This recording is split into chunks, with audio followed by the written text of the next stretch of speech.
Corona virus से छिड़ी जंग में जहां भारत के पीएम नरेंद्र मोदी के नेतृत्व और रणनीति की पूरी दुनिया में चर्चा हो रही है,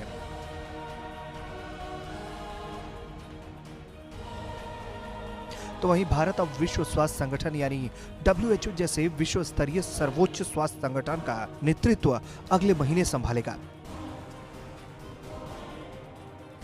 यानी कि अगले महीने भारत WHO में बतौर लीडर अहम भूमिका निभाएगा।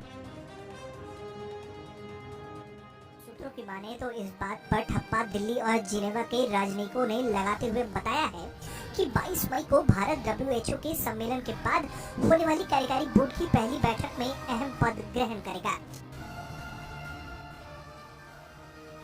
भारत इस दौरान जापान की जगह लेगा, जो मई में इस पद पर अपना 1 साल का कार्यकाल पूरा कर लेगा।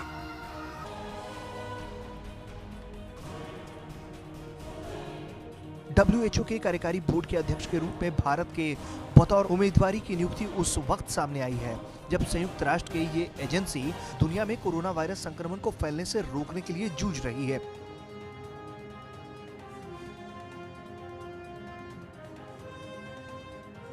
कातिल कोरोना वायरस ने अब तक दुनिया भर में कुल 1,80,000 से ज्यादा लोगों की जान ले ली है, जबकि 26 लाख से ज्यादा लोग इस खतरनाक वायरस से इन्फेक्टेड हो चुके हैं।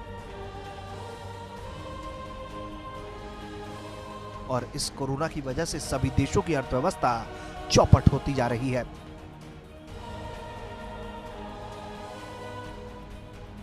इससे पहले भी WHO के दक्षिण पूर्व एशिया समूह ने सर्वसम्मति से पिछले साल संगठन के कार्यकारी बोर्ड में भारत को 3 साल का कार्यकाल देने पर सर्वसम्मति से सहमति जताई थी। फिर WHO के दक्षिण पूर्व एशिया समूह ने क्षेत्रीय समूहों के बीच 1 वर्ष तक रोटेशन के माध्यम से भी चेयरपर्सन के पद के लिए भारत को नामांकित किया था। लेकिन अब जब चीन के वुहान से निकला कोरोना दुनिया भर में तेजी से फैल गया है, तब ऐसे में अब ये निर्णय लिया गया।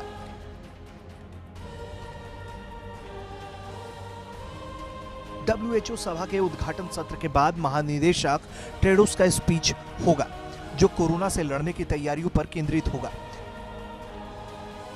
और फिर इसके बाद बताया जा रहा है कि इस सभा में औपचारिक रूप से भारत के साथ साथ कार्यकारी बोर्ड के सदस्यों और अध्यक्ष का चुनाव होगा। इस सर्वोच्च संगठन की ड्राइविंग सीट पर ही नहीं, बल्कि प्रोग्राम और एडमिनिस्ट्रेशन कमेटी के सदस्य के रूप में भी भारत के प्रतिनिधि इंडोनेशिया की जगह